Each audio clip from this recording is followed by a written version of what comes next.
Triple detergent soap శుభమస్తు కార్యక్రమానికి తిరిగి స్వాగతం. ఈరోజు తులారాశి వారిని పరిశీలించినట్టయితే ఆకస్మిక పరిణామాలు విస్మయాల్ని కలిగిస్తాయి. చేపట్టేటువంటి కార్యక్రమాల్లో ఏకాగ్రత తగ్గుతుంది. ప్రయాణాల విషయంలో జాగ్రత్తలు తప్పనిసరి. ఆర్థిక వ్యవహారాల్లో కూడా జాగ్రత్తతో కూడినటువంటి క్రమశిక్షణతో కూడినటువంటి నిర్ణయాలు తప్పనిసరి.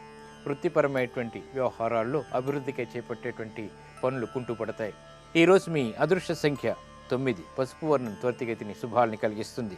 ఈశాన్య దిక్కు ప్రయాణాలు శుభకరం. అనుకూల దైవం దక్షిణామూర్తి. ఇక ఉద్యోగ సంబంధిత నూతన ప్రయత్నాలు కొంతవరకు ఊరట కలిగిస్తాయి. ఈరోజు వృశ్చిక రాశి వారిని పరిశీలించినట్టయితే ఆనందకర సంఘటనలు గృహంలో చోటు చేసుకుంటాయి. వ్యాపార రీత్యా కూడా అనుకూలత సాధించుకోగలుగుతారు. నష్టాలని భర్తీ చేసుకునేటువంటి అవకాశాలు దగ్గరవుతాయి. నాటక రంగం వారికి బాగా కలిసి వస్తుంది. అవకాశాలు దగ్గరవుతాయి. వృత్తిపరమైనటువంటి వ్యవహారాల్లో ఆశించినటువంటి ప్రయోజనాలు, ఆర్థిక ప్రయోజనాలు కూడా సిద్ధిస్తాయి. ఈరోజు మీ అదృష్ట సంఖ్య 6. ఆకుపచ్చ వర్ణం ఆహ్లాదాన్ని కలిగిస్తుంది. ఉత్తర దిక్కు ప్రయాణాలు శుభకరం. అనుకూల దైవం శ్రీ వెంకటేశ్వర స్వామి. విదేశీ వ్యవహారాలు, లావాదేవీలు, ప్రక్రియలు ఈరోజు మీకు ఊరట కలిగిస్తాయి. ఈరోజు ధనుస్సు రాశి వారిని పరిశీలించినట్టయితే కుటుంబ వ్యవహారాల్లో చిరు సమస్యలు ఉన్నప్పటికీ స్వతంత్ర నిర్ణయాల్లో ఆనందకర సంఘటనలు చోటు చేసుకుంటాయి. వృత్తిపరమైనటువంటి అభివృద్ధికి చేపట్టేటువంటి ఆర్థిక సంస్కరణలు బాగా ఉపయోగపడతాయి. నూతన ప్రయత్నాలు కలిసి వస్తాయి. మేలైనటువంటి నిర్ణయాలు తీసుకోగలుగుతారు.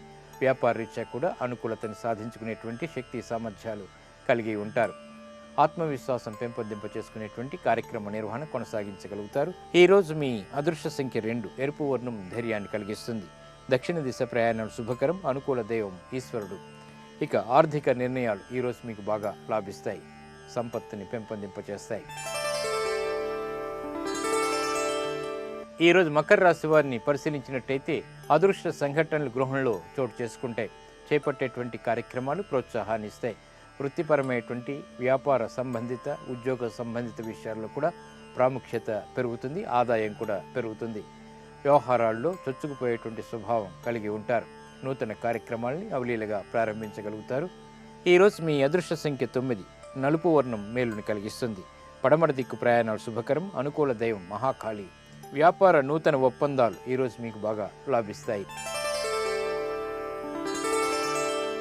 ఈరోజు కుంభరాశి వారిని పరిశీలించినట్టయితే ఆర్థిక పరమైనటువంటి అంశాలు ఆకస్మికంగా లాభిస్తాయి. చేపట్టేటువంటి కార్యక్రమాల్లో చిరు విఘ్నాలు ఉన్నప్పటికీ నెగ్గుకు రాగలుగుతారు. వ్యాపార రీత్యా కూడా అనుకూలతకి చేసేటువంటి ప్రయత్నాలు బాగానే కలిసి వస్తాయి. వృత్తిలో ఏర్పడినటువంటి విభేదాల నుంచి బయటికి రాగలుగుతారు. నూతన ప్రయత్నాల్లో చిరు విఘ్నాలు ఏర్పడినప్పటికీ అంతిమ విజయాలు సాధించుకోగలుగుతారు. ఉద్యోగ ప్రయత్నాలు కూడా బాగా ఫలిస్తాయి. ఈరోజు మీ అదృష్ట సంఖ్య 5. నీలపు వర్ణం మేలును కలిగిస్తుంది. పడమర దిక్కు ప్రయాణాలు శుభకరం. అనుకూల దైవం లక్ష్మీ నరసింహస్వామి. ఇక కోర్టు సంబంధిత వ్యవహారాలు, లావాదేవీలు ఈరోజు మీకు ఊరట కలిగిస్తాయి.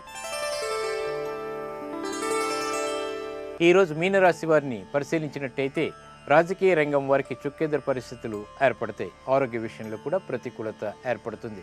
శారీరక శ్రమ అధికంగా ఉంటుంది. ప్రతి పనిలోనూ కూడా ఏకాగ్రత లోపిస్తుంది.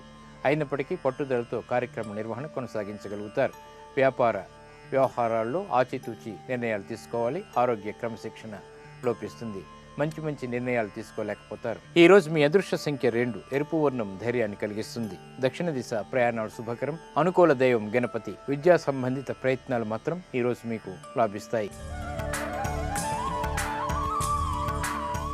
నేటి నక్షత్రం కృత్తిక. దీని అధిపతి రవి. ఈ కృత్తిక నక్షత్రంలో సాహసోపేతమైనటువంటి అగ్ని సంబంధిత కార్యక్రమాలు బాగా విజయాన్ని తెచ్చిపెడతాయి. మొదటిసారి చేసేటువంటి ఇతర కార్యక్రమాలు కృత్తిక నక్షత్రంలో పనికిరావు. అయినప్పటికీ అగ్ని సంబంధిత వ్యవహారాల్లో మాత్రం కృత్తిక బాగా ఉపయోగపడుతుంది. ఈ కృత్తిక నక్షత్రంలో చేపట్టేటువంటి ఆధ్యాత్మిక కార్యక్రమాలు, సూర్య నమస్కారాలు ఆరోగ్య రక్షణని కలిగిస్తాయి. అలాగే రవి యొక్క అనుగ్రహాన్ని కూడా ప్రసాదిస్తాయి.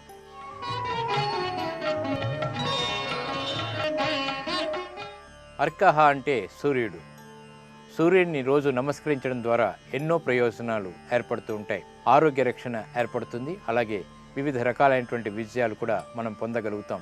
మరి సూర్య నమస్కారాల యొక్క విశిష్టత ఏమిటో పరిశీలిద్దాం. సూర్యుడు చైతన్యానికి ప్రతీక, ఆరోగ్యానికి అధిపతి, గ్రహరాజు.